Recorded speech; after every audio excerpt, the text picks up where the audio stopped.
and MP Cannings for getting the right headset on and technology working. It's good to see you. We're still missing a member, but I think we should get the meeting going since we're a couple minutes late already. Welcome to meeting number 54 of the Standing Committee of Science and Research. Today's meeting is taking place in a hybrid format pursuant to the standing orders. Members are attending in person and in the room and remotely using the Zoom application. I'd like to take a few minutes for comments of for the members and witnesses. Please wait until I recognize you by name before speaking. For those participating via video conference, click on the microphone while Mr. Cannings knows how to do all that stuff. Interpretation, again, Mr. Cannings, you're very well familiar with that. You can choose floor, English, or French. And although this room is equipped with a powerful audio system, feedback events can and have occurred. They can be very harmful for the interpreters and can cause serious injuries. So please keep your earpiece away from the microphone so that we don't cause those events. In accordance with the committee's routine motion concerning connection tests for witnesses, we have got our test done for Mr. Cannings, and we also have a witness in the second hour that will be joining us via video. Reminder that all comments should be addressed through the chair. And so pursuant to Standing Order 10831 and the motion adopted by the committee on Tuesday, June 6, 2023, the committee commences its study of the use of federal government research and development grants, funds, and contributions by Canadian universities and research institutes in partnerships with entities connected to the People's Republic of China. So it's my pleasure to welcome our witnesses for today. First of all, as an individual, we have Margaret McQuaig-Johnson, Senior Fellow, Graduate School of Public and International Affairs and the Institute of Science, Society and Policy at the University of Ottawa. And also we have Anna Puglisi, Senior Fellow, Center for Security and Emerging Technology at Georgetown University. You each have 5 minutes for your opening remarks, after which we'll proceed to rounds of questions. And I'll give you a signal when we're getting close to that time. So we'll start off with Margaret McQuaig-Johnson, please, for 5 minutes. Thank you, Mr. Chair, and to the committee for the opportunity to speak about issues of scientific collaboration with China. I was fortunate to work in government for 37 years, primarily in science and technology policies, programs, and funding. But my master's is focused on China, and I speak some Mandarin, so over the years I was often the official who engaged with China on R&D collaborations, including 7 years on the Canada-China Joint Committee on S&T. In addition, for 5 years I was the ADM responsible for the energy labs at NRCan, and for 4 years I was the executive vice president of NSERC, so I can address both government and university R&D with China. For more than 10 years since my retirement, I've been writing about China's innovation system. When I began seeing issues of concern about 9 years ago, I started giving briefings to my former colleagues in government to raise their awareness of the risks. My prime concern has been China's policy for the integration of military and civilian technology development. It became a top priority of the Chinese government starting in 2014, and Xi himself chairs the National Commission for Military Civilian Development. The risk for Canada is that our university scientists could be partnering with civilian scientists or engineers at any university in China and not be aware that their research is going out the back door to the PLA. And as I've said many times, the PLA are not our friends. I'm pleased to see that the committee recognizes this issue by highlighting 5 specific fields of research which are all priority for the PLA, and also stipulating that there are other fields that are potentially problematic. The Australian Strategic Policy Institute, or ASPI, has developed a list of these, and I would add to it space science, polar research, and genomics. Canada should not be partnering with China in any of these. The second issue is the direct presence of Chinese military scientists and engineers in our universities and partnerships. ISED has been working on guidance since their February 14th announcement. ASPE has compiled a Chinese Defense Universities tracker of military universities and labs. That list should be given to all Canadian university and government labs, advising them not to partner with people from any of those institutions, with due diligence applied for others too, as Chinese scientists have sometimes listed a different institution to obscure where they are really from. The provinces need to be part of this process. A third issue is Canadian researchers partnering with Chinese military and surveillance technology companies like SenseTime, Tencent, Alibaba, iFlyTech, and Huawei, which work with the military, and which design and sell equipment to repress the Uyghurs and others. They should be added to the list that I mentioned. We know how MPs feel about the Uyghur genocide. Canadian researchers should share those concerns. That brings me to the issue of academic freedom. I completely get that researchers want to be able to partner with whoever they want. I would just remind them of the ethical lens that they should be applying as a human being with Canadian values. Surely, if they had a Uyghur or someone from Taiwan sitting in front of them, they would be ashamed to talk about how they helped with Uyghur repression and weapons to attack Taiwan.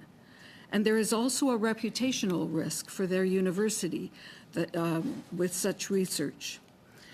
The Government of Canada has realized the gravity of the issues I've raised and has taken numerous steps to address them, including briefings of university administrators and researchers, user-friendly guidelines to protect our research, the national security screening of proposals to the granting councils, and the proviso now that the government will not fund research with PLA-associated organizations. The Business Council of Canada's recent recommendations are also important. There is more that can be done, especially to align our approach with our allies in the Five Eyes. So I'll stop there. Thank you. Thank you very much.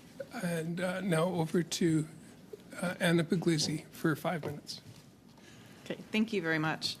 Distinguished members of the committee and staff, thank you for the opportunity to participate in today's hearing. It's an honor to be here alongside my esteemed colleague, currently a senior fellow at the Center for Security and Emerging Technology at Georgetown University. I previously served as the U.S. National Counterintelligence Officer for East Asia and spent most of my career looking at China's S&T development and its tech acquisition strategies. On the committee's request, my testimony today will focus on S&T collaboration with China. I'll provide a brief overview of China's S&T system, highlight how China's policies and programs challenge global norms of science, and finally discuss research security. Lastly, I'll offer some lessons learned and put the bluff up front, but it includes that this is not just a Canadian problem or a U.S. problem, but one of open democracies, because China's system is not the same as ours. It takes a holistic approach to the development of technology, and it blurs the lines between public, private, civilian, and military. Our policies and mitigation strategies need to reflect that reality. Regardless of their personal views, Chinese scientists, business people, and officials interacting with our universities or companies have to respond to the PRC's government or security services if they're asked for information or data. China intimidates and harshly silences its critics. This has only grown more in the past few years, and it increasingly includes its citizens abroad, both in Canada and the U.S.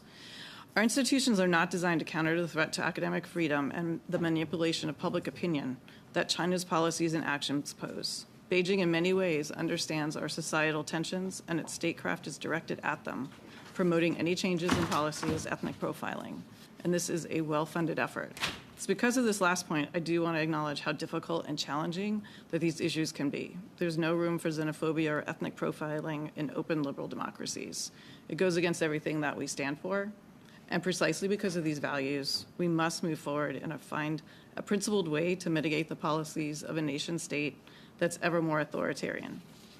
The importance of science and technology is why China targets our universities and our labs.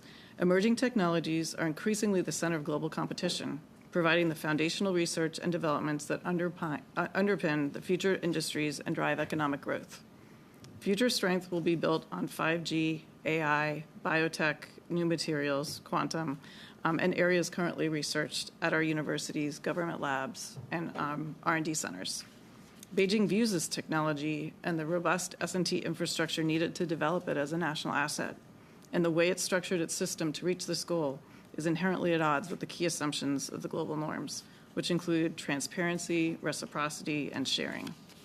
Beijing, especially Xi, looks at this development in a very zero-sum way.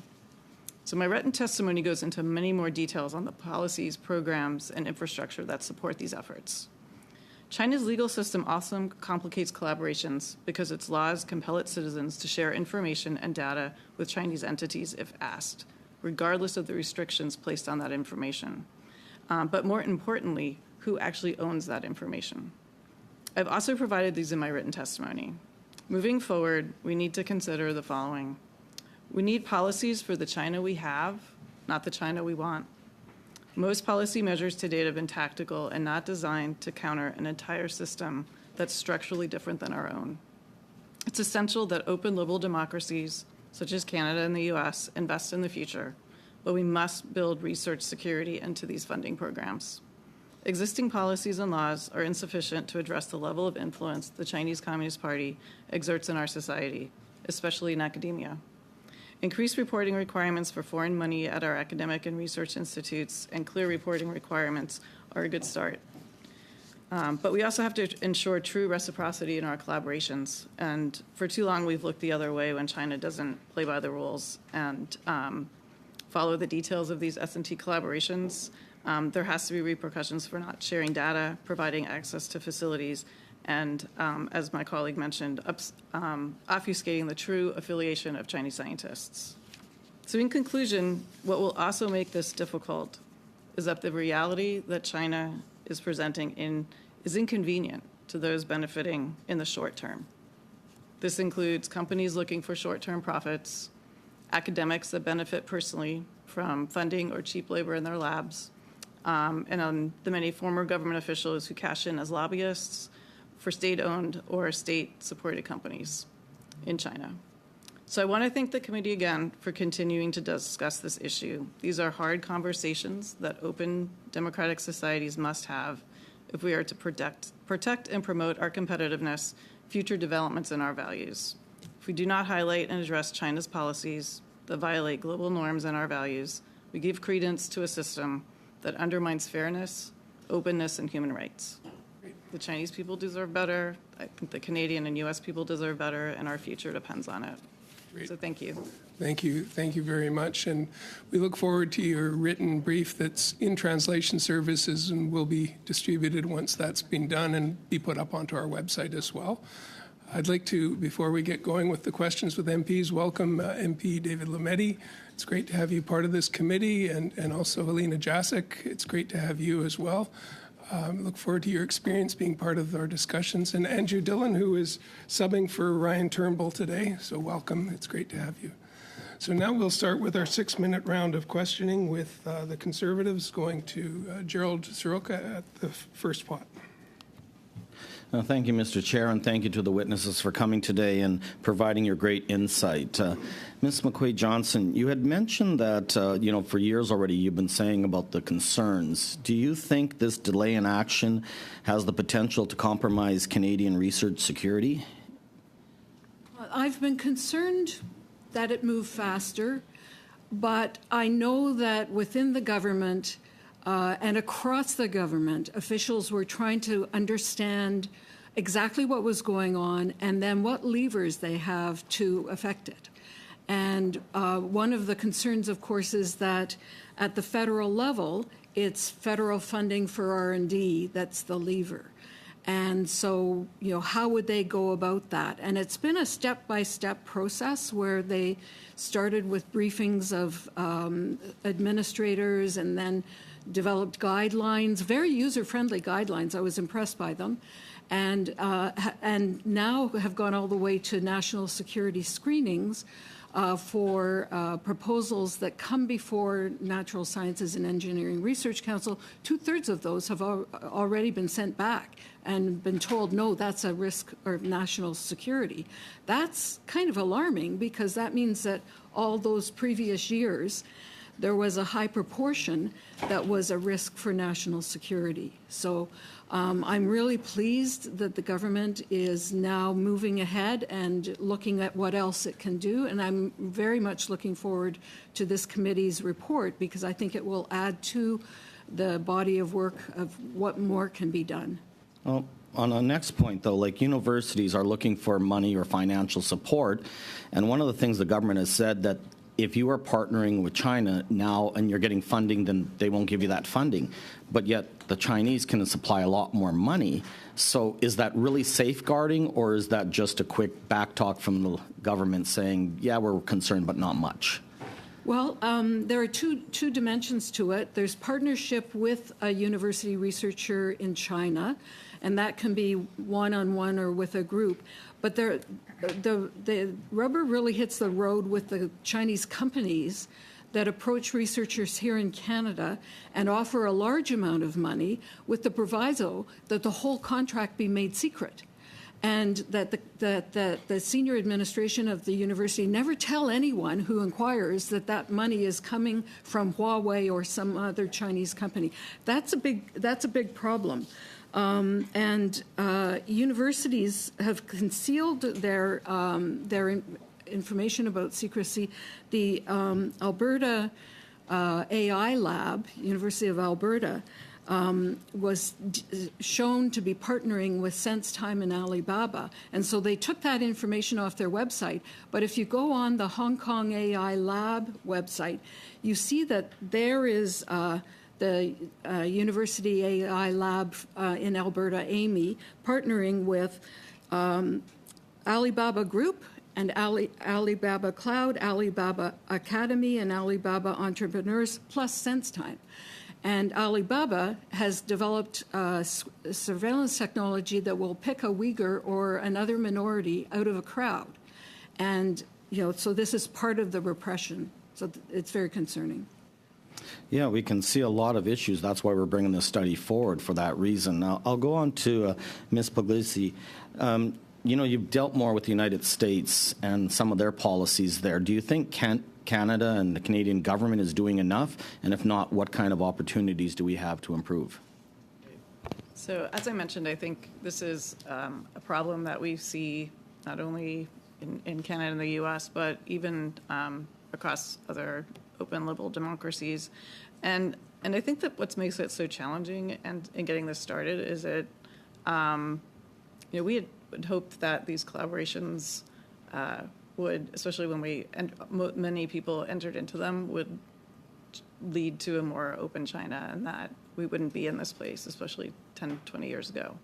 And so I think that movement across the board is not as quick as I would hope that it would be, but I think that looking at where the funding comes from, looking at these talent programs are a really good start, but it's also telling the stories.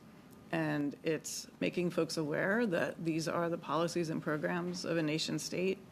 And it's also looking at investing in our own futures and looking at the importance of that foundational research. Because I think what's really challenging is that as China's become more capable, they target earlier and earlier in the development cycle, and our systems are not set up to counter that.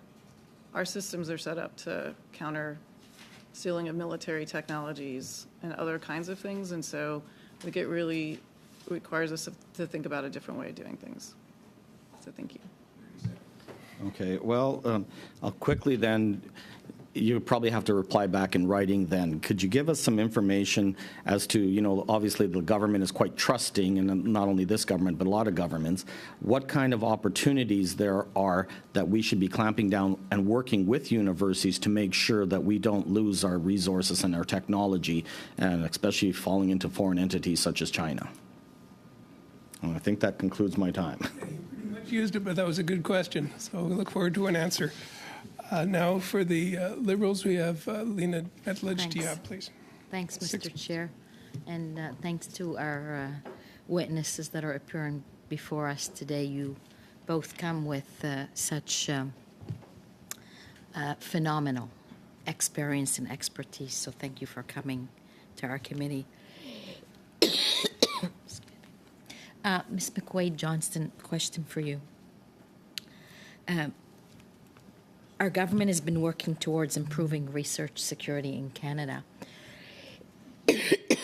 And a couple of years ago, Innovation, Science and Industry released the National Security Guidelines for Research Partnerships. I'm wondering, what do you think of that? I thought those were excellent guidelines. I was very impressed. They talked about how you protect your IP in a direct partnership. They talked about how you protect your equipment when you travel. There were checklists and examples of how things can go wrong. I thought it was very good, user-friendly, and it was just the first start that the government made. And I thought it was great, and they've done more since then. So I was encouraged by that. What would you say would be a next best steps to take? Well, I know that they want to forbid. The Minister Champagne has said he wants to forbid university research of any kind with any defense or military university institution in China. I would hope that that would be a very broad list. In other words, there are 60 direct university, military universities in China, and there are 65. There are 160 associated civilian labs that focus on military research. I'm hoping that all of those will be included in the list that the department is developing now and will be announced, I would hope, sometime soon. And the sooner the better, because researchers are now putting in their proposals for their next research projects, and it's important that they know which organizations not to partner with. I've been saying since the very beginning that we should be giving this list of the Australian Strategic Policy Institute to every researcher in Canada and government lab as well, so that they don't partner with them. Because education falls under provincial jurisdictions, my question would be, and I do ask that a lot because it is very much a provincial jurisdiction, but obviously the federal government provides a lot of research grants and money and etc. What would you recommend the government of Canada, provinces and the university sector? What would you say each of their roles should be, and how do you sort of create a system where they can all try and share information as much as possible, given the intricacies of what we have? Has put it very well herself in terms of how the governments can work together. My first 8 years in government was in the Ontario government, primarily in federal-provincial relations. And so I would like to see the provinces being at the table every step of the way, be part of the decision-making in terms of what's communicated to universities. But beyond what the provisos that are stipulated around the spending of federal research dollars, virtually everything else is provincial. And so it's going to be important that the provinces relay lists and relay directions to universities in terms of which companies not to partner with, for example, and give additional help to university researchers. All through this, the provinces have been inclined to say, well, this is national security and that's not our business, that's the federal government's business. But the federal government has their act together, or is getting their act together now, and can help the provinces convey this to their universities. Thank you. Sorry, folks, I was on an all-night flight from British Columbia, and I'm just not used to it. It's obviously weighing on me. So welcome. I know. I get it now. Miss Puglisi, from your experience, do you have anything to share on that? My last question. The sharing of information is really essential, and we struggle with that as well in the U.S. as far as how do we provide our universities and even companies with the kinds of information they need to make good choices. I think what is equally important, though, is that we really need to demand the kind of transparency that we receive when we do collaborations with other entities. And so the burden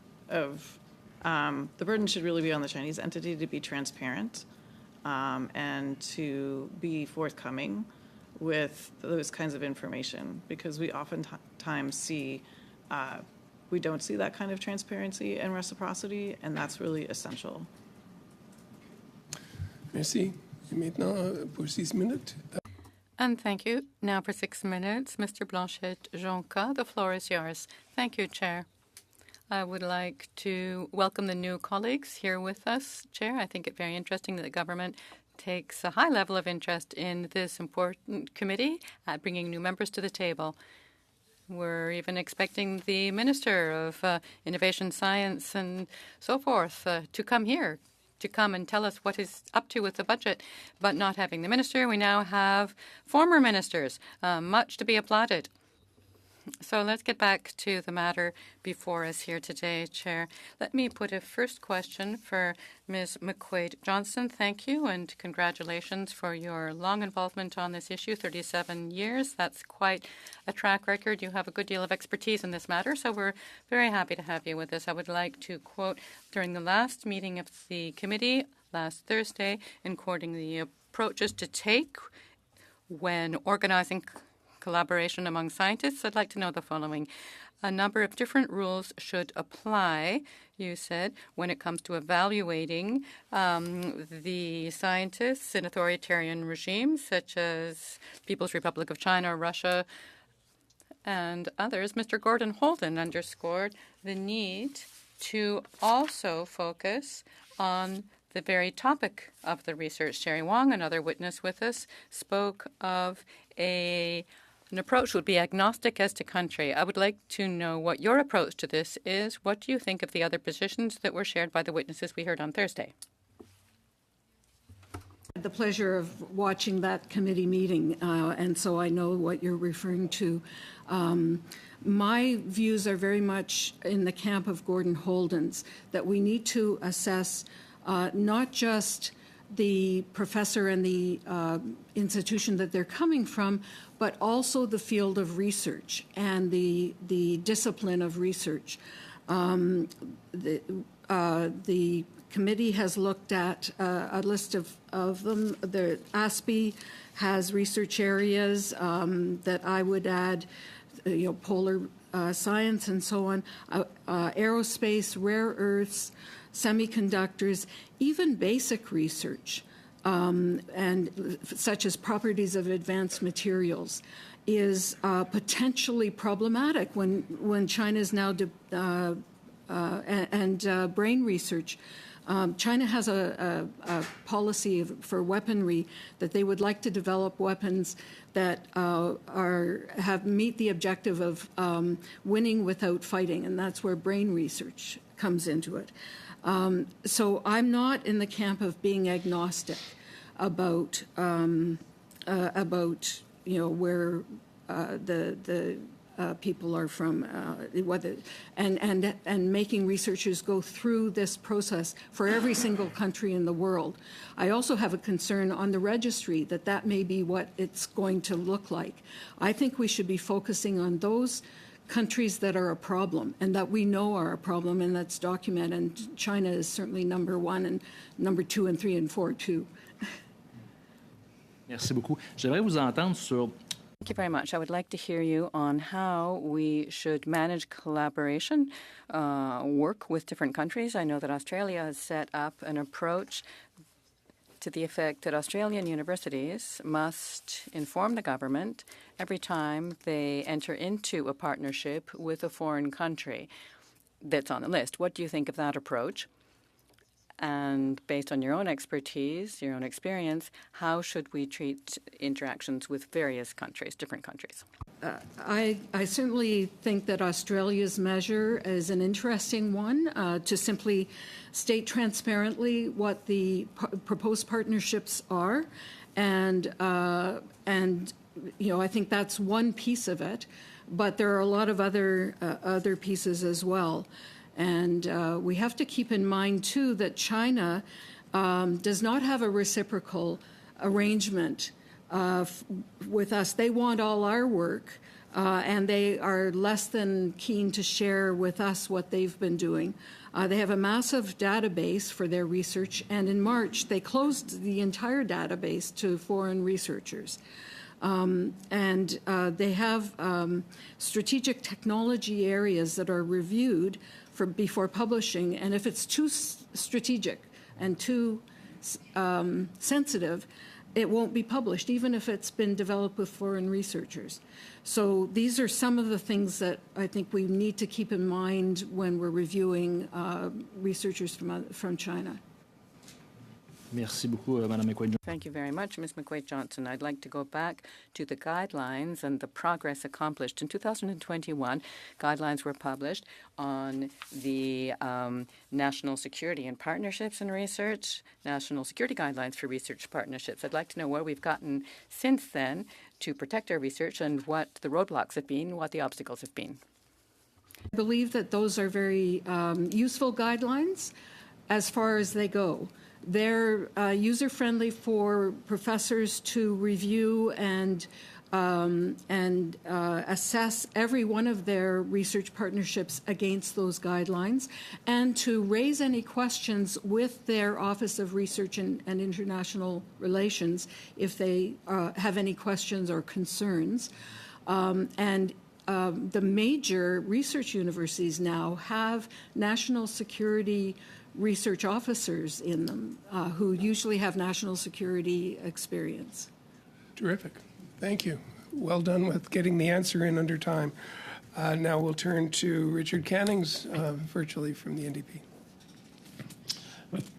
Well, thank you, and thank you to both witnesses for being with us today. And it's a very, very interesting topic. And I'd like to follow up on what Mr. Blanchet-Jonca was talking about with Ms. McQuaid-Johnson, and that is, these lists of, the guidelines, the lists of institutions to avoid, the lists of topics to avoid.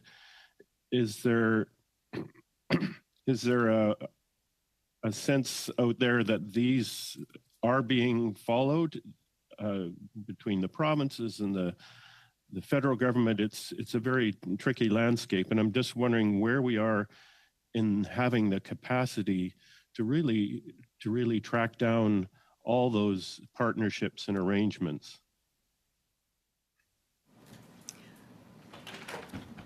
That question is for me? Yes, yes. Thank you. Thank you very much. Well, in fact, we haven't really embarked on giving the lists yet to the universities. We've said that anything you put forward that we think, or that is, the granting councils think in consultation with ISED and CSIS are sensitive, will be reviewed. But what we really need to do is give both the lists of the institutions to the universities and say, you will not partner with any of these.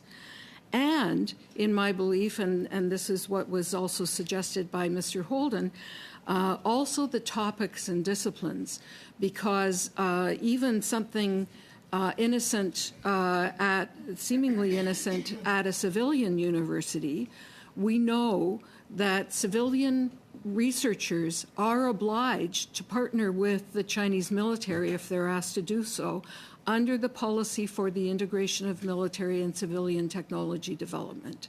And this is the thing that got me really concerned about this many years ago. And so it's both a list of institutions as well as a list of topics. And I guess the worst case scenario in my mind would be if the universities were given simply a very narrow list of universities that have the word military in them or defense in them. That would not be sufficient at all. And so do you foresee the need for a federal provincial agreement that would come up with such a combined list, and so that we can have some sense that this is really being taken care of on a national level? A lot of this work has been done already by the Australian Policy and Strategic Policy Institute. We can adopt their list with great comfort and security.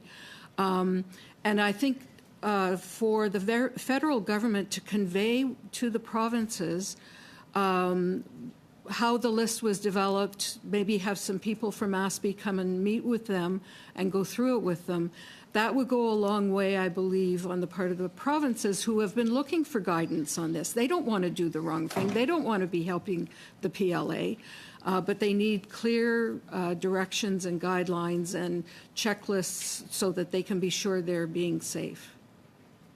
So this is something where you see the federal government providing some of that capacity, because, you know, some provinces may say we can't check all these things that are going on in our universities. Would that be a role the federal government could play as long as the provinces agreed on that list and those guidelines?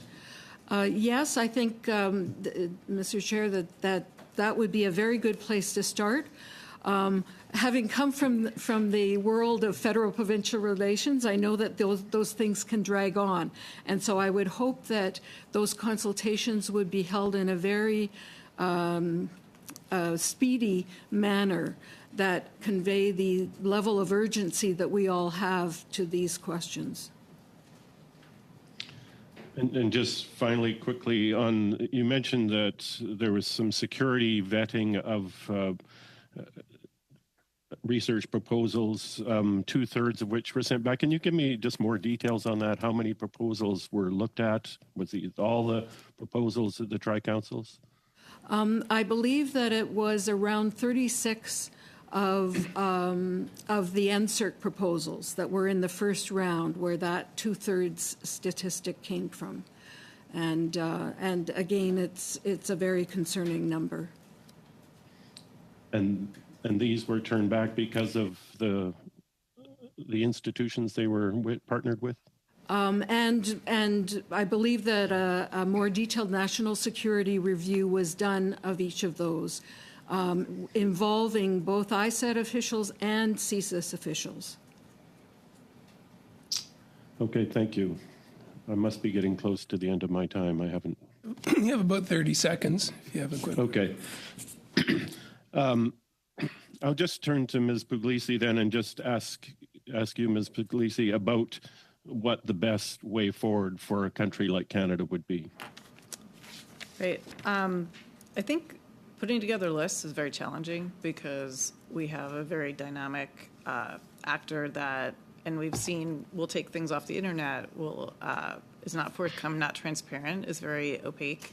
And the references to, I mean, how can you have collaborations if you take your entire academic basic science holdings in Mandarin offline to share? I mean, that right there is a first step. Okay. And we just have to say, I'll have to hold you to that one. Okay. But thanks for getting that in. And now to Corey Tucker for 5 minutes, please. Yes, and I'll let the witness actually continue on. You had a list, you said. You talked about the first one, Ms. Puglisi. I was just going to say that China is not a neutral actor, and so that's one of the challenges with lists. And so is not a neutral actor. Okay. And that creates one of the challenges. And so having more of a risk matrix that looks at what is the research, what do we know about the entity, is a good start. So and that's got to be coming from the federal government. Like, institutions don't have the ability to make that matrix. Would you agree with that? That's very challenging. And do you think Canada's doing enough to coordinate with our allies, especially with America, regarding the threat that the PRC is? So it's been a while since I've been out of government, so I'm not aware of what is the current conversations are. But I think that U.S., Canada are partners and like-mindeds, really do need to work together and to counter this threat, because it is basically, it comes at our seams in a way that our systems are not set up to do that. So yes. I would agree with that, and I suspect there's some tension over the years, especially with Huawei and us, with the Five Eyes deciding not to allow Huawei in, and for whatever reason, this current government would not make a decision, and it's probably would have strayed things, obviously, for our between our two countries. In your testimony to the U.S. Senate several years ago, you noted that the PRC is increasingly targeting non-ethnic Chinese as well. Can you expand on what groups the PRC is targeting? Well, that would include just experts in the different technology areas. And so previously, most of the talent programs were really focused on ethnic Chinese scientists, regardless of citizenship worldwide. And so it is using in the same way, the same tactics, so funding, lab space, to attract individuals back. The challenges with that, though, is oftentimes these contracts are opaque, and the host institution are not aware of them. Have you heard of the terminology, we heard it last week, feed, trap, kill? Because this is sounding, increasingly there's more stories of them feeding, or on the example we heard last week, offering 3 times their salary, and then trapping them, and then asking them to do questionable things for the host. So, moving along to our other witness today, you talked about the top 3 countries that we should be concerned about, being China and in the 1, 2, and 3. What are their top 3 targets? Which countries would they be? That's very clear. Their top targets are the U.S., and then the U.K., and then Canada.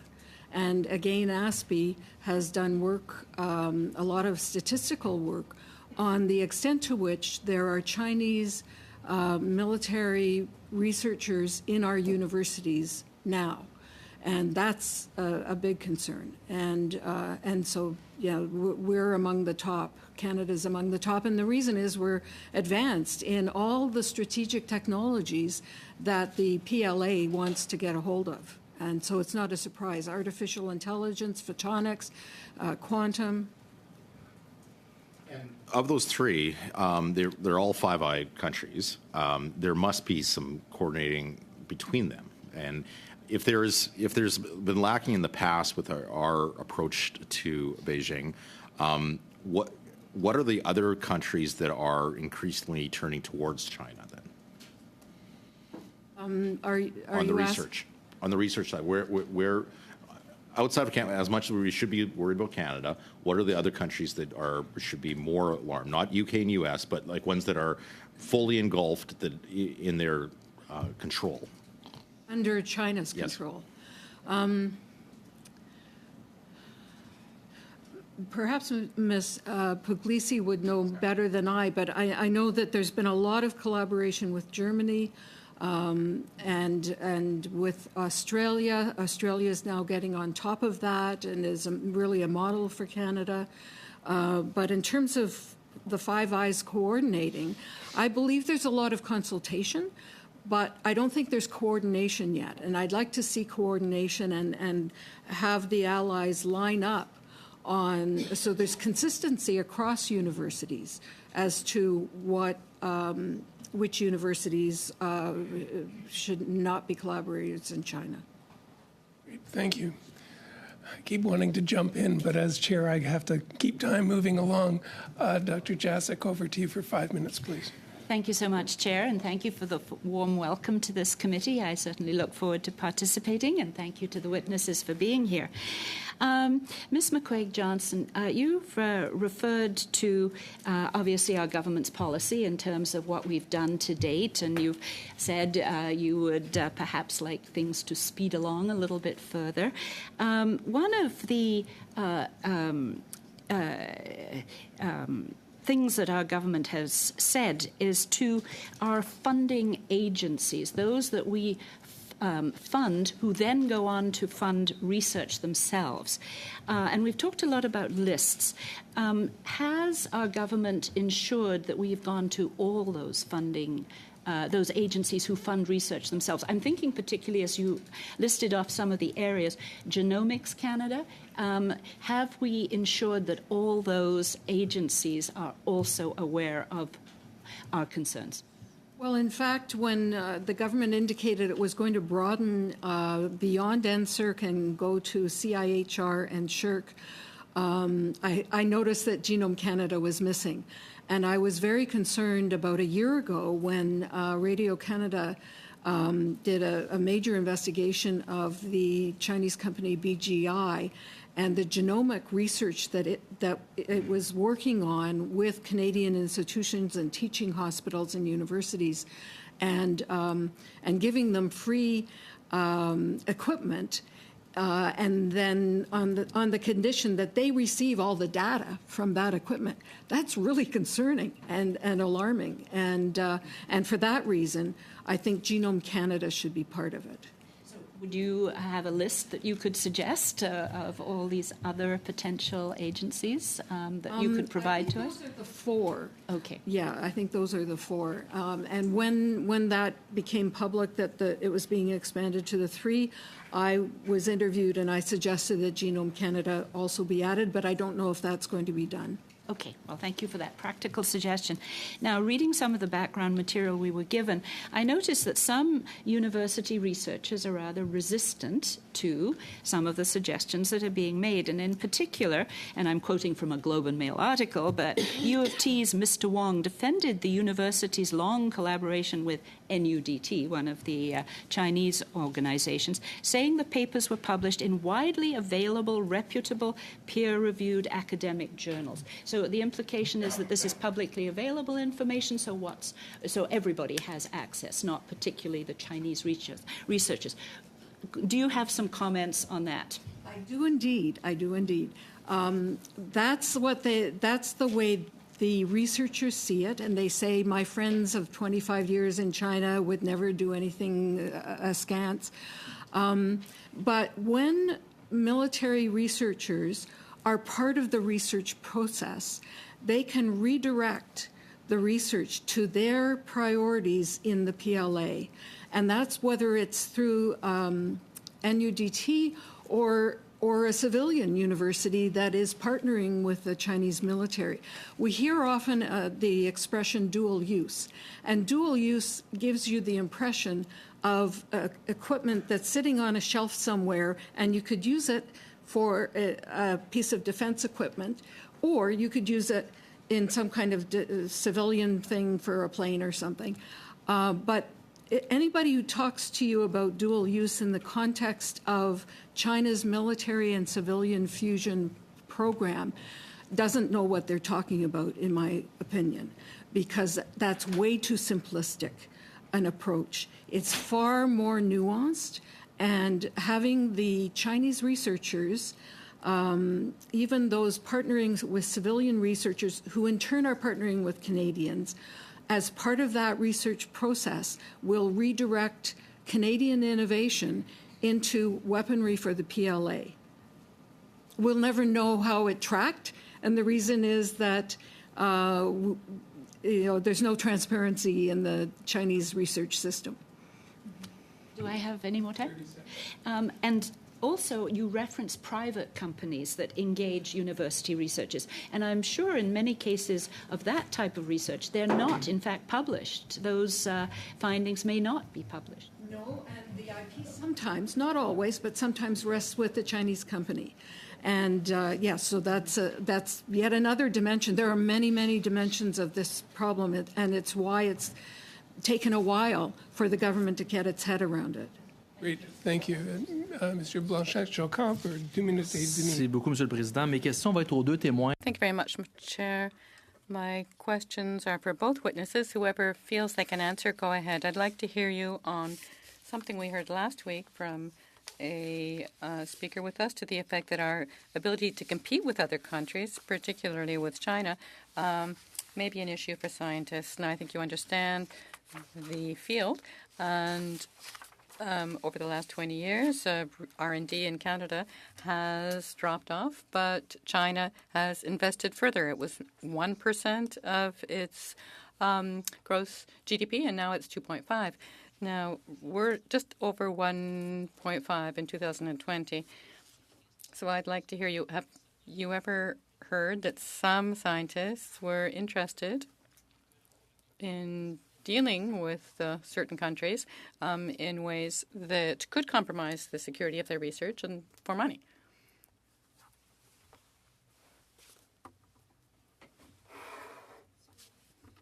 ASPE has developed a critical technology tracker which shows that China leads now in 37 of 44 technologies. That's a big, big concern. One of the reasons that they're leading is that they've been standing on the shoulders of Canadian, UK, and US researchers. The US is next after China in all of those technologies. But where would the US be if Canadian researchers, UK, Australian, German, and other researchers were all partnering together to get behind an allied standard and an allied effort to be first in these technologies? We know from China's long-term plans that go out to 2050 that they intend to have the strongest military and the most advanced innovation and the strongest economy. And why are we helping them to do that when we know that they will attack neighbors, not just Taiwan, but India, take all the fish from the Philippines? I mean, their behavior is bizarre and quite dangerous. We also need to be putting a lot more money into innovation here in Canada. The numbers on innovation have just been dropping over the last 10 years. Pour Mme Puglisi, si elle a quelque chose à nous rajouter, si vous pouvez nous envoyer par écrit, ça serait apprécié. Merci. Great. Thank you both. And Mr. Cannings, you can bring us home for 2.5 minutes, please. Well, thank you. And I'd like to follow up on that, the last question that Mr. Blanchet-Jonca asked Ms. McQuaig-Johnson, and that is Canada's investment in innovation, in research. We heard a comment earlier, too, about Canadian scientists being lured to get involved with China just because of the money offered for the research, for salaries. Is that something that Canada should be doing better at? It's, you know, our investments have been dropping off. And is it something that we can compete with China in terms of offering our scientists the money they need to do their research? It's very hard to compete with China because they're pouring trillions into research and development. And we don't have the money to compete with that. We were at our peak in R&D investment back in the early 2000s when we had a surplus. And since we lost our surplus, there has been less and less invested, and I see it. I was my first ADM assignment was in Department of Finance, so I was funding R&D, and you know it should be seen as an investment. And when our R&D investment can be put together with investment from the U.S. and other countries, it will have more traction and more power. But we should not be taking our Canadian resources and handing it to the Chinese. And this pains me to say because I worked for many, many decades on those collaborations, but China has changed under Xi Jinping. And just quickly on that, with students, how concerning is it for researchers here to take on Chinese students who are well funded for that research? 30 seconds. Well, I think the student issue is a challenge worldwide. And we talk about it a lot in the U.S. of where are those, we have a leaky STEM pipeline, and so there are wide swaths of our own populations that are not participating in STEM, and so it's important to invest in the future because that is really, in a lot of ways, what's going to counter a lot of what China is doing. Terrific. Thank you. Thank you. Thank you both for your testimonies and to the members for great questions. So thank you to Margaret McQuaig Johnson and Anna Puglisi again for being here with us this afternoon in relation to this study. If you do have any other information, I know there were some questions we had to cut short. If you could direct anything to the clerk, and if you have any questions in general, the clerk is here to help us in any way she can. So we're going to suspend briefly now. If Mr. Cannings can stay online, we'll bring in our next panel, and we should be able to be up and running within the next 3 or 4 minutes. So stay close, and we'll get going. Thanks again.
Welcome back. We're going to get into our next panel now after a really good discussion in our first hour, and looking forward to this hour as well. This study we're doing is pursuant to Standing Order 10831 and the motion adopted by the committee on Monday, December 5th, 2023. Must be 2022 because we haven't had 2023 yet. The committee commences its study on long-term impacts of pay gaps experienced by different genders and equity-seeking groups among faculty at Canadian universities. It's my pleasure now to welcome our witnesses today. First, we have Irini, Provost and Vice President Academic at the University of Saskatchewan. And we have from Simon Fraser University, Joy Johnson, who is President via video conference. Thank you both for joining us today. We'll start our first testimony for 5 minutes with Irini, please.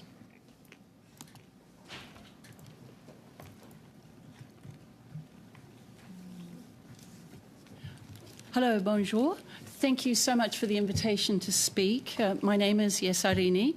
I'm a professor specialising in equity and higher education. My career includes working for governments in the OECD and the United Nations.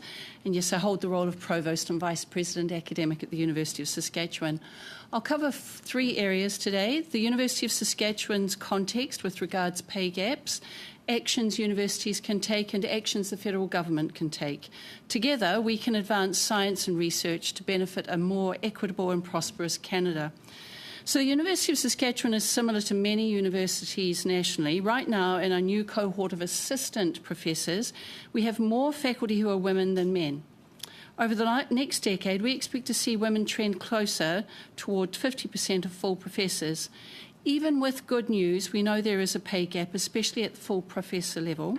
There are specific data points we track. We work to evaluate performance inclusively and apply compensation fairly with women, Indigenous faculty, faculty of colour, 2S LGBTQIA+ faculty, and those with disabilities. The causes of the gender pay gap that we're seeing are around the full professor ranks and who makes it to this rank, starting salaries, and research productivity. Elder and childcare responsibilities affect the productivity, and we saw this especially during the pandemic. My colleague, Professor Scott Walsworth, and others have written on this most recently. There's the time-consuming service work and more teaching. There's workplace discrimination, and the achievements of women being devalued and undervalued.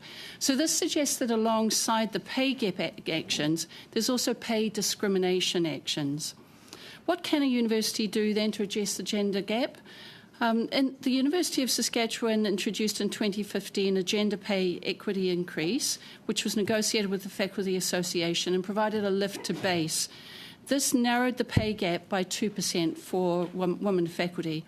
It was a band-aid solution, though, and we're working on systemic solutions, including career progression, training in EDI and anti-discrimination, flexibility in workplace arrangements, and access to childcare services. We're aware of provinces and institutions that have introduced pay transparency. Research has shown that this can reduce the gender gap and reduce salaries.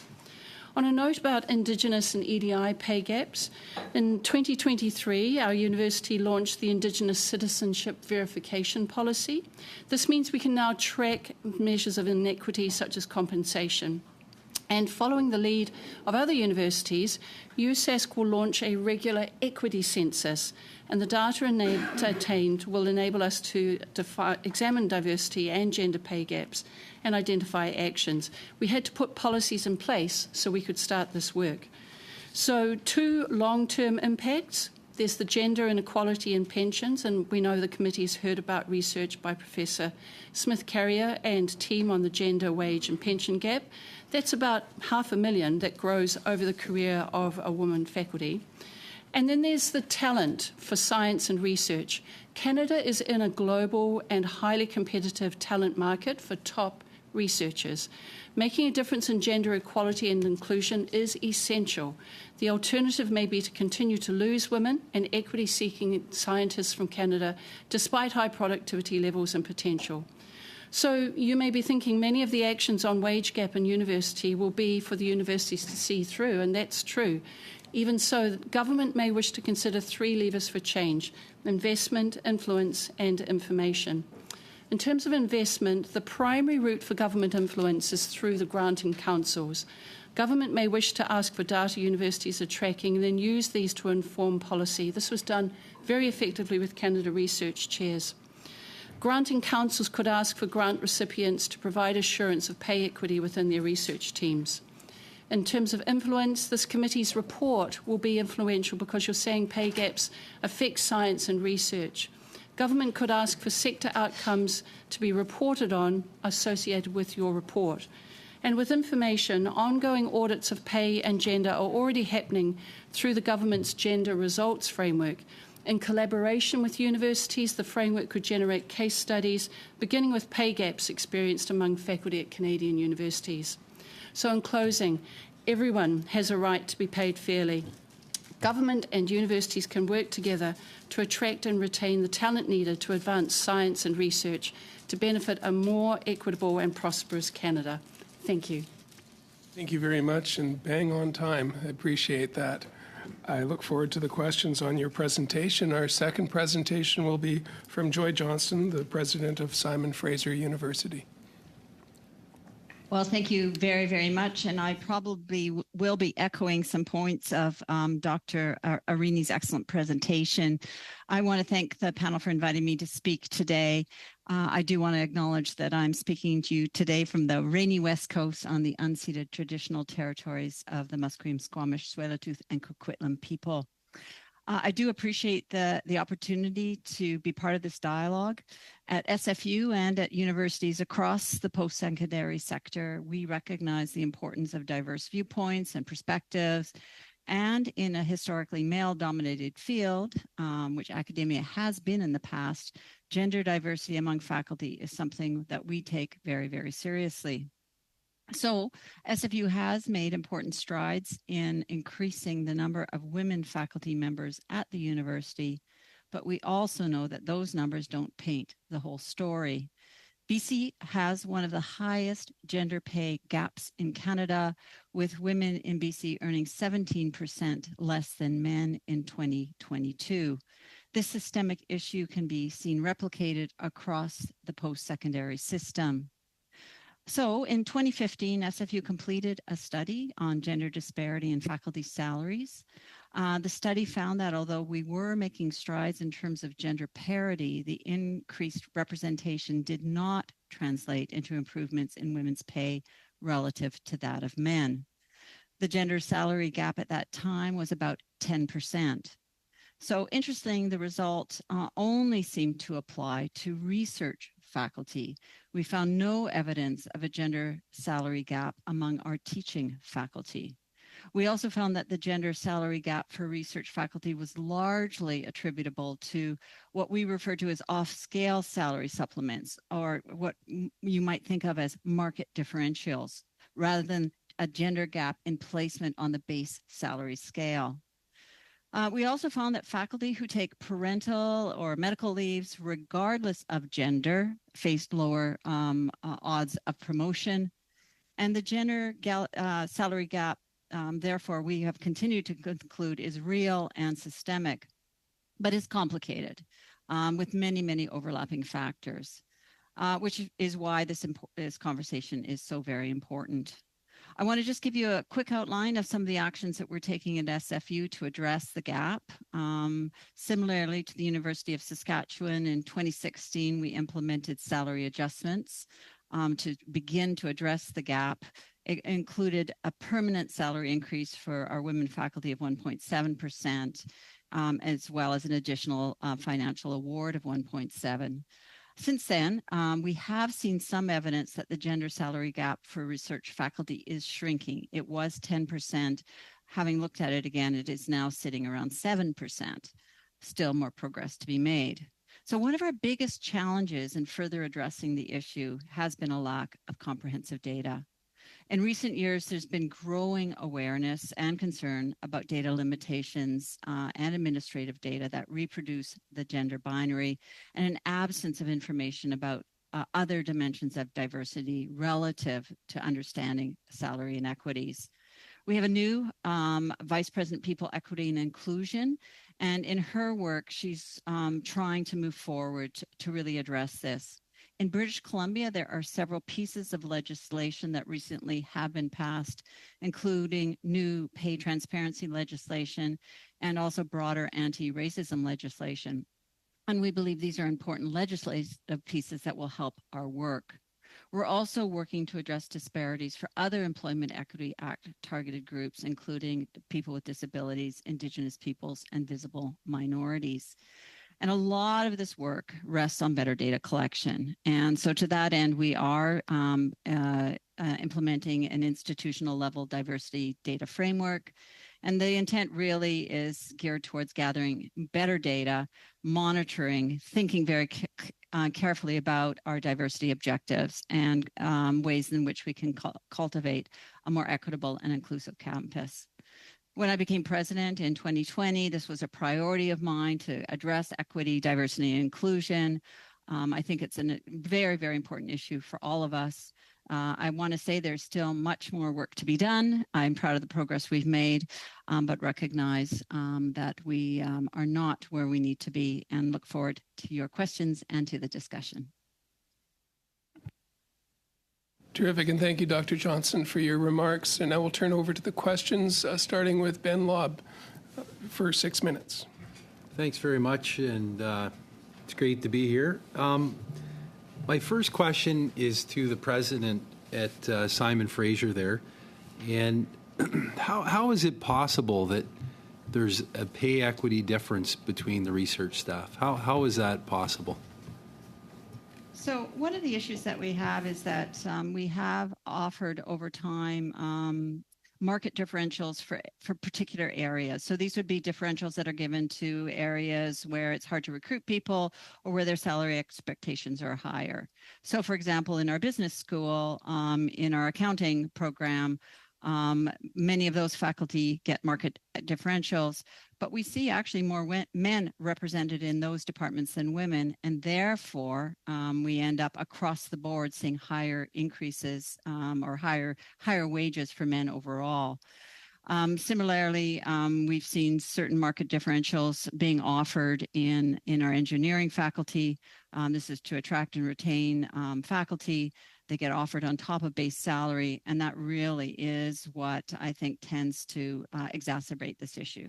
Okay, and just so I'm clear, though, there was some talk about just staff that are more focused on research versus faculty that would be teaching. So are you saying it's the same, or is there a distinction there between the two in your mind?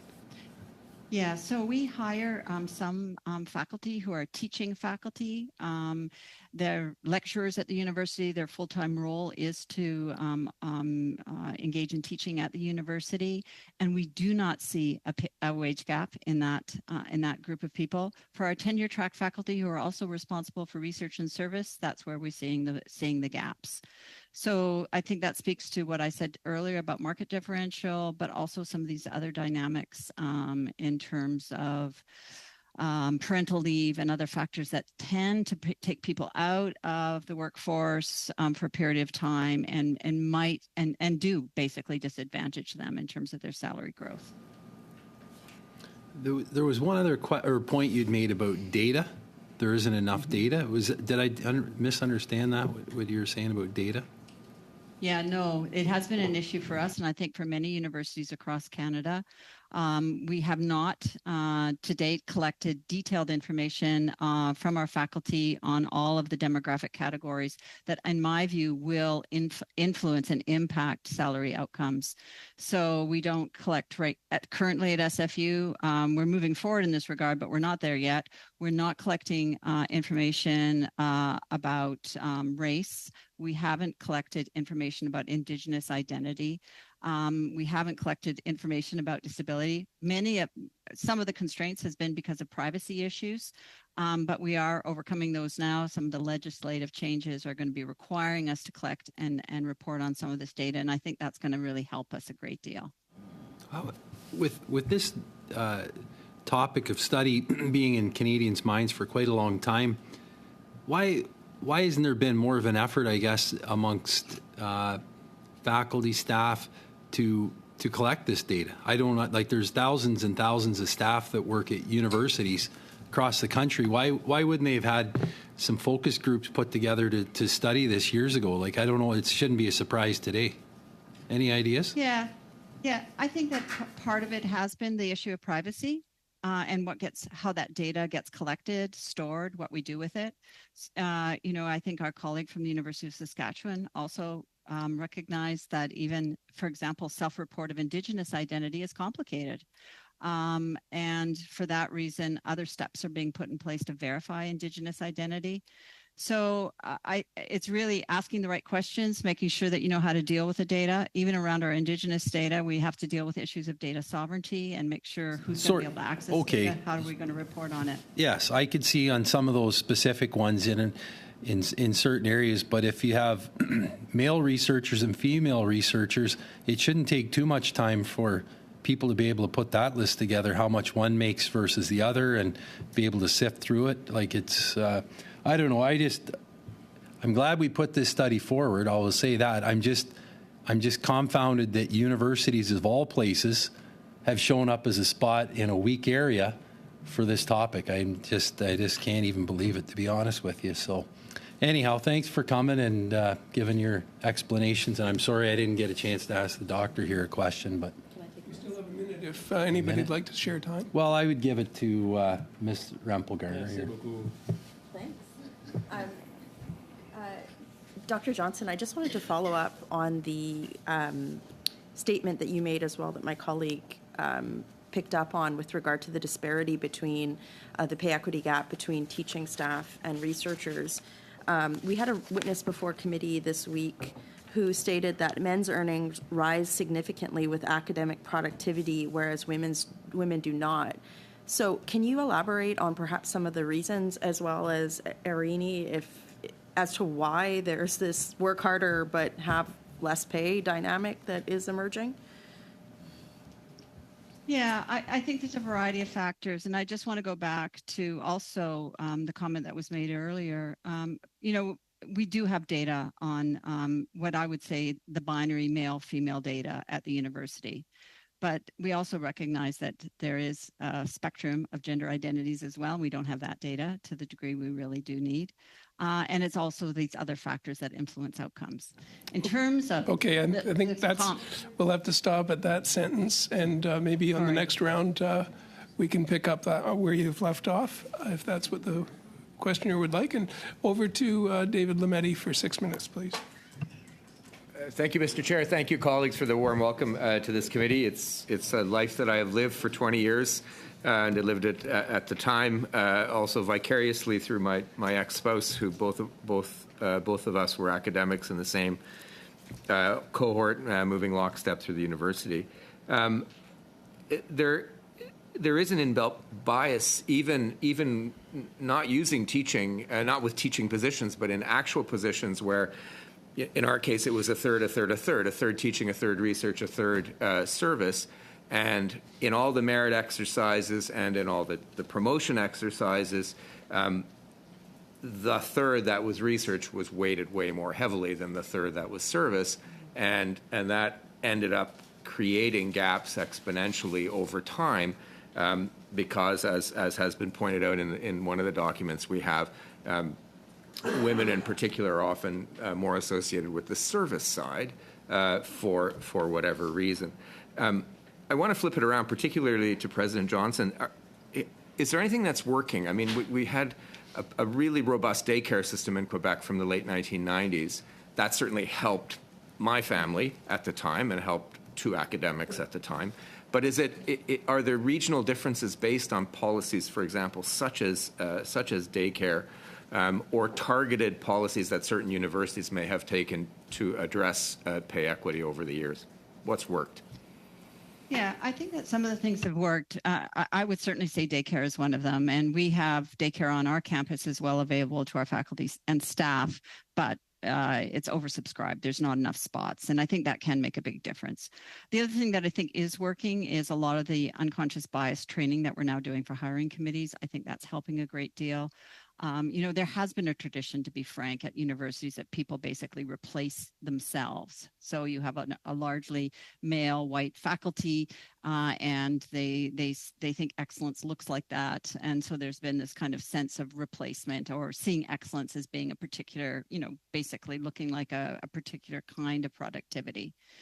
To your point as well, I think that there's also very good documentation that women have stepped up and engaged in more service at the universities, chairing committees, stepping up to be on working groups, etc. And I think that now department heads and chairs, deans are looking at that very carefully to make sure that there is better, distribution of that work. So I think these are some of the things that can help. But I do believe that we need to continue to be thinking about reporting, being transparent about this, trying to move forward and help departments, help faculties, understand where where these gaps are starting to exist and how they can redress them. Thank you for that. Dr. Irini, you mentioned investment, influence, and information as something that we could do, and you mentioned a positive example of what we've done thus far with CRC chairs. Is there a way to institutionalize those kinds of things without getting too much pushback from academics who say, well, we've got enough reporting to do already? How can we thread that needle? What we have is a sector that wants to make moves on the EDI representation within our researchers and within our academic community overall. So where we actually have the data, and for member lob, we do have data available, and we're becoming more refined in the data sets themselves. That can become a very compelling case because it shows the faculty members how close we are to the envisaged targets themselves. And in the case of the University of Saskatchewan, we actually have pay equity that it favours women. We looked at a group overall, and for the assistant professor, we're only a few points off, similarly at the associate professor. So it shows progress. So then when it comes to actually saying, let's take the next step and build in incentives, it all has a logic to it because it's part of the vision, it's part of the values that underpin the university. And for the University of Saskatchewan, diversity is one of our underpinning values. A quick question, if I might, and I think to either person, but is it any better in unionized context than in non-unionized context? I was in a non-unionized faculty that voted to unionize while I was here in Parliament, and so I don't have any anecdotal evidence there. But is it actually better in those areas where there's unionization? I will respond. Please go ahead, President. So I think it's actually hard to tell. We have a unionized faculty, and they certainly are concerned around issues of pay equity. But they also are concerned about making sure that people that are in temporary roles get into permanent roles. So when we're trying to do some of the equity work we want to do, we also experience some constraints. So for example, you want to do targeted hires of Indigenous faculty, that sometimes gets some pushback. So I think there are some very positive things about the unionized environment in terms of pushing administration, but there's also constraints. 10 seconds or so if you have. Yes, that would be the same experience as well. Noting that the movement to create a lift base for women faculty was done in collaboration with the union, and so it means that all members can see that this is not only something that the administration is seeing important, but the members themselves as well. And remembering too that fundamentally a collective agreement it's a partnership. It's a signed agreement between the two parties. Great. So we go forward together. Thank you very much, Monsieur Blanchet-Choquat, for 6 Merci, Monsieur le minutes. Président. Je salue les témoins qui se joindraient à nous pour... So I would like to welcome our witnesses. Chair, my first question is for President Johnson. I took a moment to analyze a report regarding a study on gender-based pay gaps among faculty groups that ended in 2016 and focused on the 10 largest Canadian universities, 2.14% higher salaries for men. And the study shows the gaps were bigger as well in large research institutions. Do you have any hypotheses that can explain why the gaps were larger in these 5 largest universities? Yeah, thank you for that. The U15. I think the gaps are larger in some of these institutions. I'm thinking of Toronto, University of Toronto, McGill, UBC, etc. In part because we also see huge salary bands at these institutions, and particularly for certain areas like medicine and business, we tend to see higher salaries. I talked about these differentials that sometimes get offered in order to attract and retain certain faculty, and many of these areas are male-dominated areas, and so that's also why we see that kind of widening taking place. So that finding doesn't surprise me because of that. Merci. Thank you. You know, I noticed that the 2 universities that are there's the least gap are the University of Montreal, 3.6%, and Laval, 4.1%. Could you explain why Quebec and French language universities seem to be doing better, offering more equity? Are there any lessons that we can learn from them?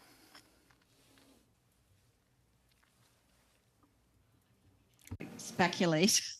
I don't know the answer 100%, but I think in part, I'd like to just refer back to the earlier question or the comment about access to childcare.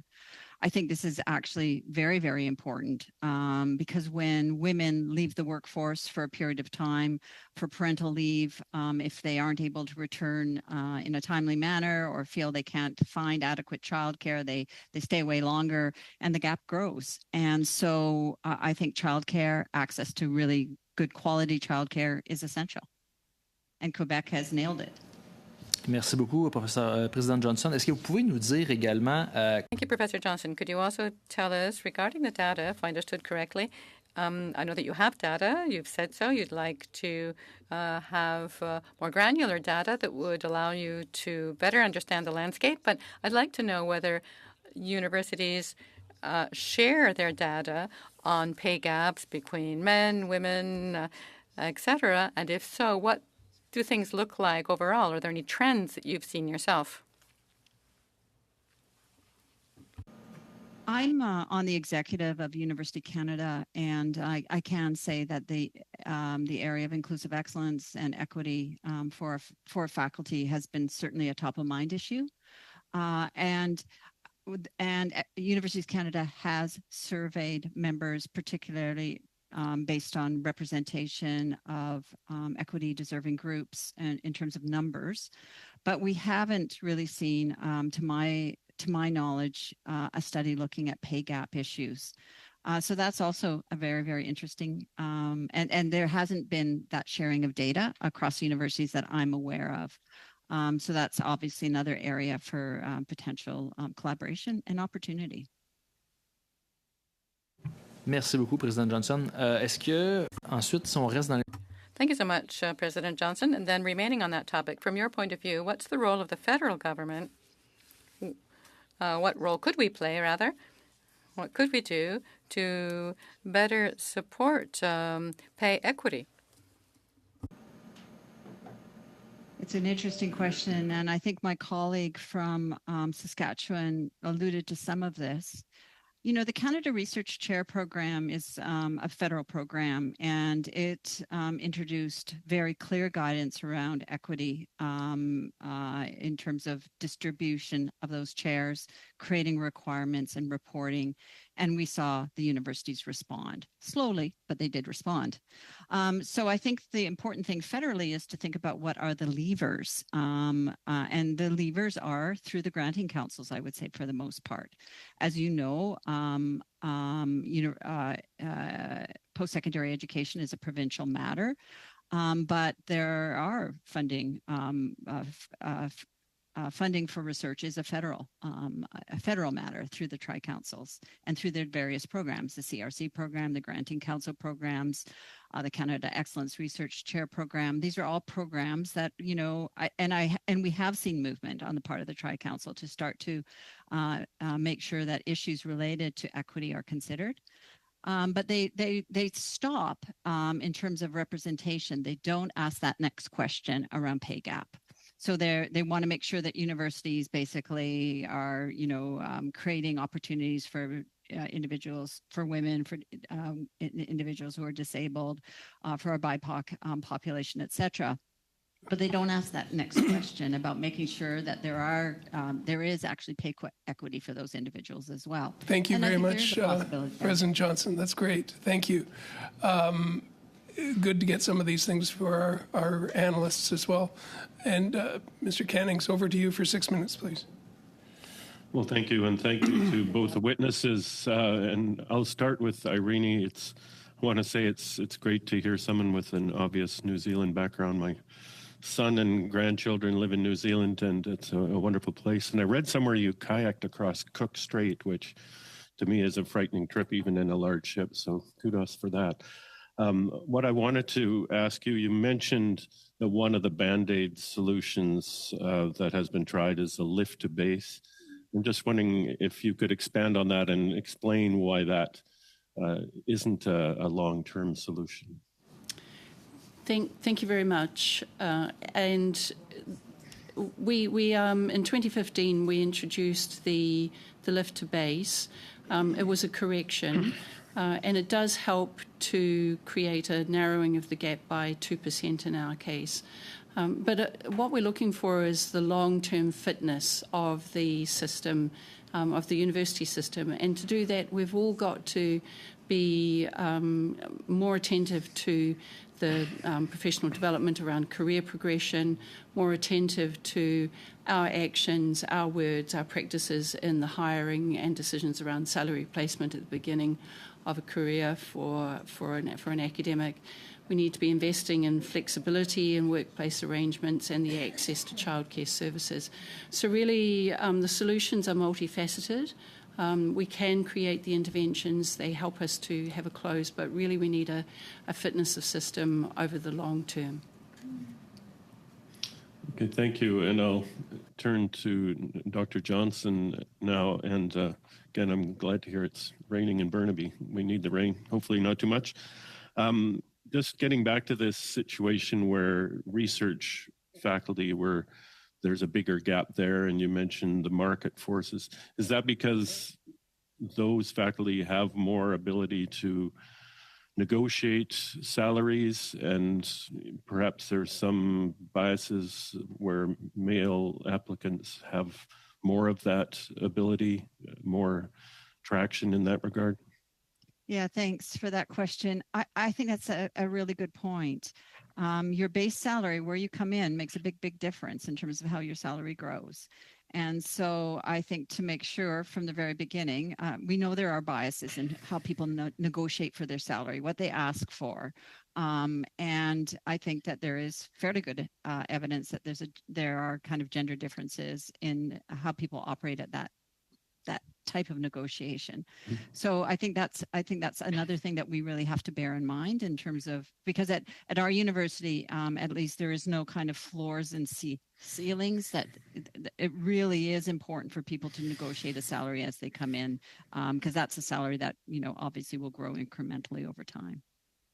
And does the same thing apply when faculty are looking for promotions? Is there more opportunities for male faculty to get offers from elsewhere? I'm just trying to say that this is a bigger ecosystem than just the one university. Yeah, no, I think it's such a good point, and I think that's also what Professor Arini was also suggesting, is that there's all these other dynamics at play, and so just giving people more money on a one-off isn't going to correct the problem.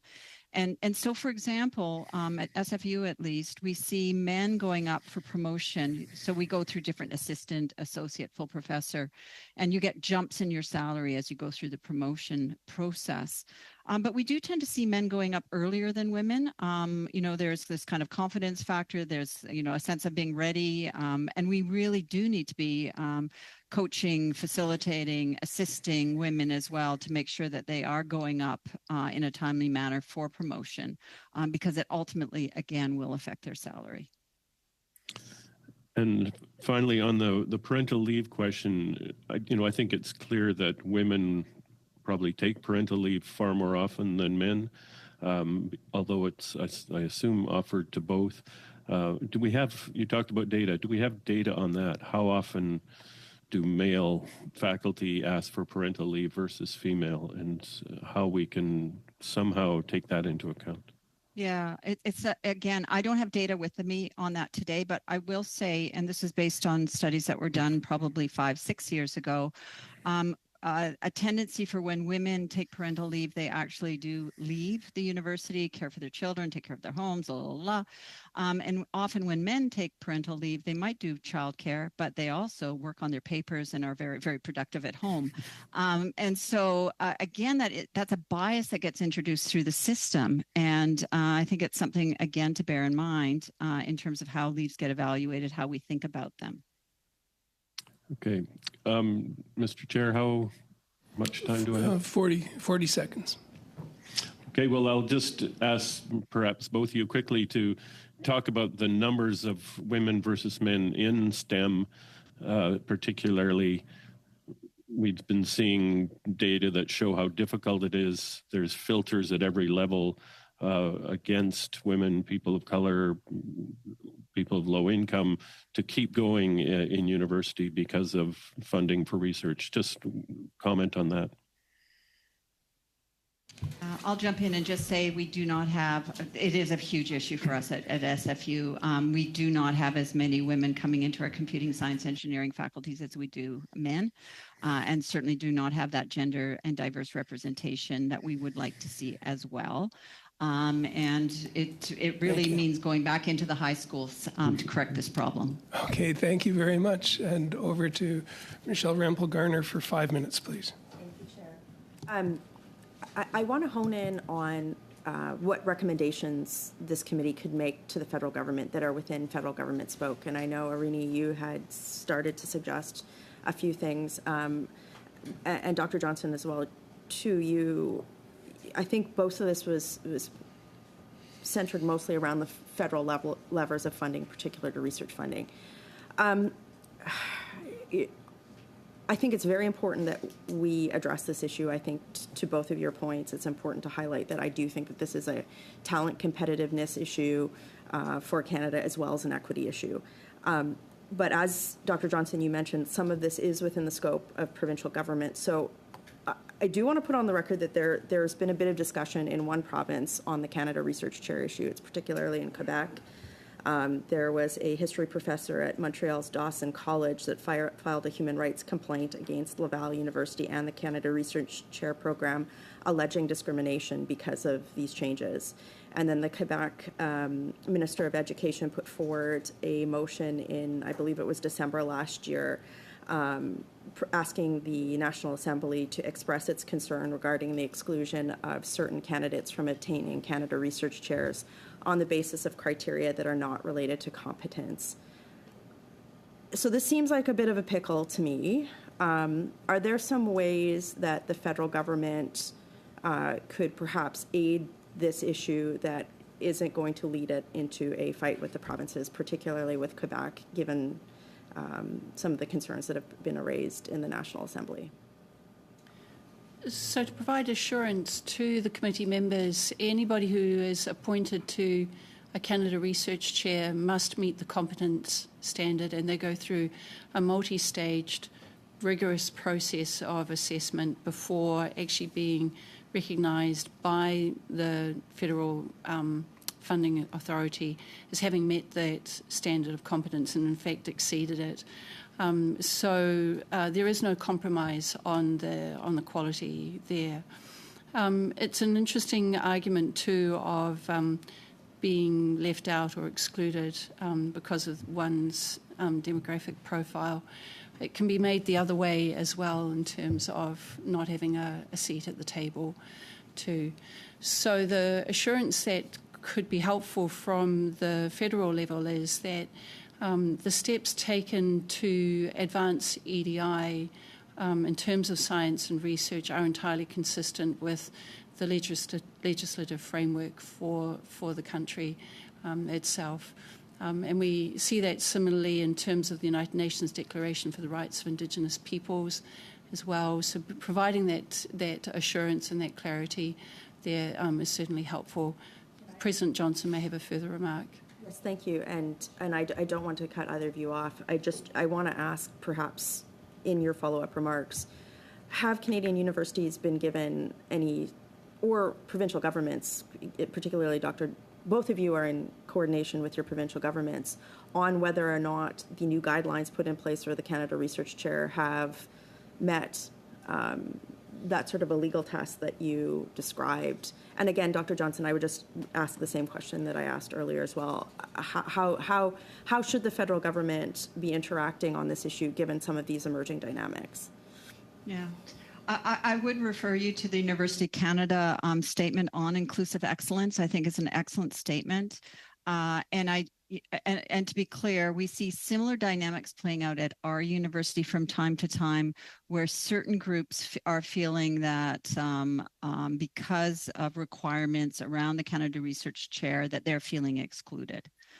Things are changing though, and people are being brought to the table who have not been brought to the table, and being recognized who haven't been recognized in the past. And I think this is good. It's actually good for research. It brings in a variety of different viewpoints. It really fosters excellence. We know that. But there is a pushback, sometimes a gentle pushback, sometimes a strong pushback. In the province of British Columbia, this has not been raised as an issue. I certainly think that that being said, there are certain elements within our own university who push back on this from time to time. But I think that what we're seeing that pushback. Like, how does the university address those concerns? Yeah, so, I point to the University of Canada statement on inclusive of excellence. All public universities or part of Universities Canada have signed on to this. This is part of what excellence looks like, is to make sure that there is diversity of viewpoint as well, and different scholars contributing. And we can't be excellent without it. We can't be innovative without this, without that kind of diversity. And there's very good evidence. We've seen it at the board table. We also see it in research. It's very, very clear. Great. Thank you. Thank you very much. And Valerie Bradford for 5 minutes, please. Thank you so much, Mr. Chair, and thank you to both of our witnesses for participating in this very important study. I really appreciate it. And both of your initial presentations certainly did answer a lot of the questions that I already had. I want to kind of look at comparing the diversity pay gap in Canada compared to peer countries. Can each of you elaborate on that, how you think Canada is doing versus other comparable countries in addressing this situation? Maybe it's a great question. Yeah, I actually don't have data on that ready to hand. My sense is that we are seeing similar pay gaps across European countries and the UK. I don't have information on Australia and New Zealand. And provide a succinct comparator there. It may be helpful to know that in New Zealand currently, which is where this accent comes from, yes, so thank you. There is a rigorous debate underway for pay parity, and it's differentiated, as President Johnson spoke of before, that within the female workforce, it's further differentiated by women of colour and those underrepresented groups within the post-secondary sector as well. And so we're seeing internationally that refined analysis of groups within groups is a key part of moving forward towards pay equity. So maybe if you each could maybe undertake to see if you can find out a little more, and if there's one country in particular that seems to be, doing a better job on this that we could learn from, that would be great. Dr. Arini, a couple of things. Now, President Johnson mentioned that UBC actually wasn't keeping track of data with respect to race, engineering, disability, etc. Are you doing that at University of Saskatchewan? Are you tracking that data at all? Yes, we are. Okay. We've been able to begin that work this year because we have the Debwaywen truth-telling policy in place, which makes it possible now to have a verification of membership or citizenship in place. So rather than self-identification for our Indigenous colleagues, it's through the verification of citizenship and membership. So we have begun revisiting the data as a result of the policy coming in place. The reason that I suggested, and I appreciate the question, is that it's a reminder of how important policy is in order to create the conditions for the right work to happen, to get us to where we want to be. And that's the vital role that this committee plays. Well, thank you. And in your opening statement, you said there are pay discrimination actions at play. Can you elaborate on that, please? Could you remind me what I said? You were saying, you mentioned that there were some things that were operative, like basically we're trying to address why is there this pay discrimination and gender gap. And you said that there are some pay discrimination actions. And so based on some of the other testimony, I thought maybe we want to hear a little more on that. Thank you for listening so closely to what I was saying. I appreciate that. So these are recurring points, although I have one new one to add in there. And that is the recurring ones are around full professor ranks, who gets there and in what time. Another is around starting salaries themselves, and we know the effect that has cumulatively. And this committee is looking at the long-term impact of the pay gaps. Another one that we're seeing come through that is a very important one for us to keep an eye on is the impact of COVID on the research profile, the research trajectory of the women faculty members.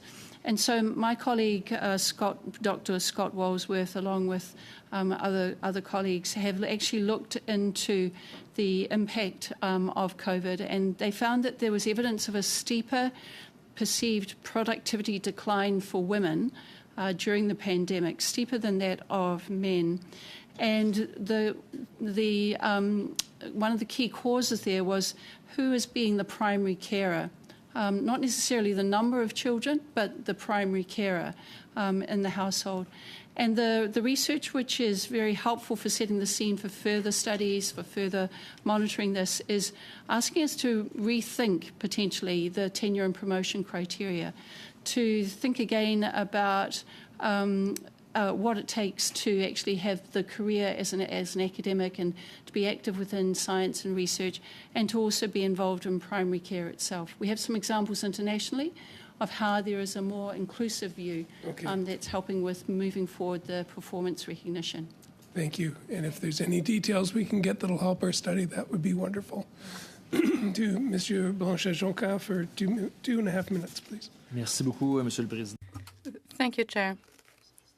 I'd like us to stick to solutions. We have an idea of what the problem is, and we've got data showing that there really is a problem. There is a pay gap. So let me continue with you, President Johnson. You've told us that there are mechanisms in place, federal funds, granting councils, research chairs, for example, that there are approaches being taken to ensure salary equity, everything that's been done at the federal level. But have the problems been solved? Are there still pay gaps, let's say, at the research chairs of the 3 granting councils, for example? Or can we say that, it's solved at least at that level, and now let's focus on policies that will have an effect directly at universities or for the government of Quebec or for provinces? The problem has been solved through our Canada Research Chair program, because all that program has done is ensure that we have a diversity of representation of Canada Research Chairs, has not addressed the pay issue. It's interesting. I'm sitting here actually racking my brains to think about federally what could be done. And one thing I will say is that universities, it is actually, you have to apply and be recognized as an institution that can hold Tri-Council dollars. And usually that recognition is based on whether you've got good audit functions and can manage the funds and all those kinds of things. But there are other levers that could be utilized to indicate that a university is eligible for funding from the federal government for Tri-Council dollars, for example, that they would have certain policies, practices in place. That has not been taken up to any great degree. Some of my presidential colleagues will hate me for suggesting this, but I do think we do need to look at both carrots and sticks, and this would be a stick that potentially could be utilized and thought about. Again, it's kind of, that's what I'm thinking through, is what are the regulatory levers that can be pulled federally to help us address this? Merci beaucoup, Dr. Irini. Est-ce que vous avez... Thank you very much. Dr. Irini, do you have anything to add about ways to solve this from the federal government position to handle this pay gap issue, to tackle it? Thank you very much.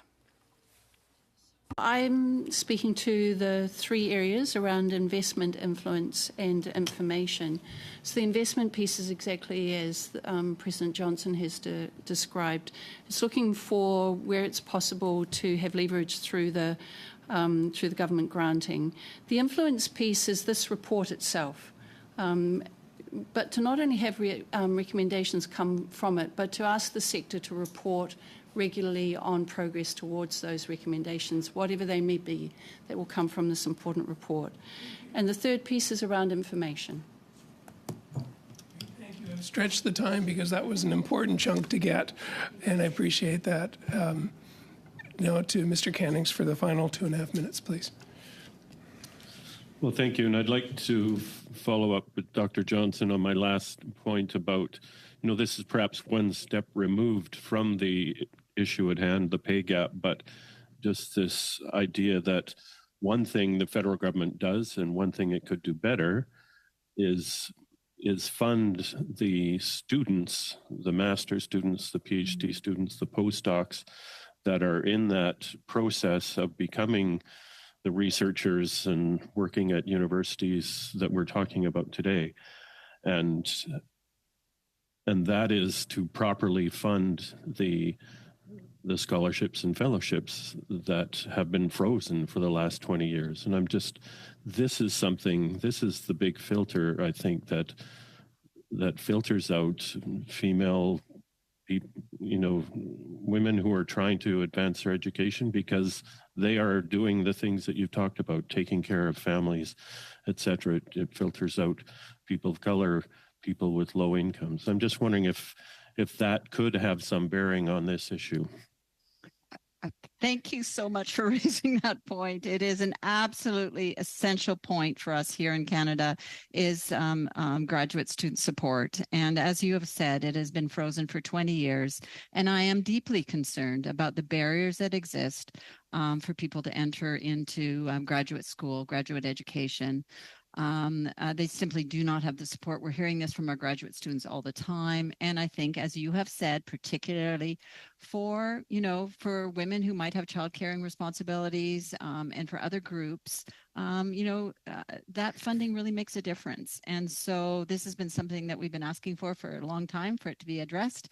And I think we do need to look at that whole pipeline, as you've said, to make sure that we have the talent coming through the system. And again, that would be an area where there could be requirements around representation, and well, there should. And if there's time, I'd like Professor Irini to comment on that as well.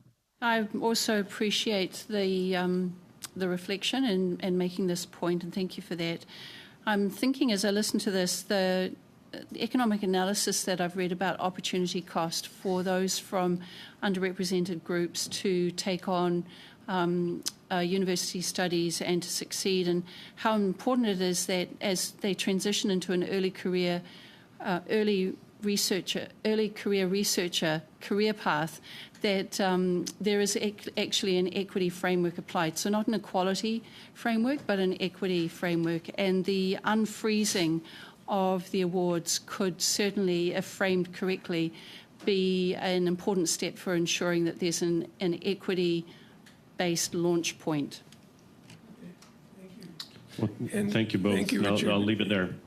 And you read my mind on the last one. I was thinking of early stage researchers and equity around that, because we know that that's an underrepresented group as well, that the ones that get funded tend to be the ones that get funded.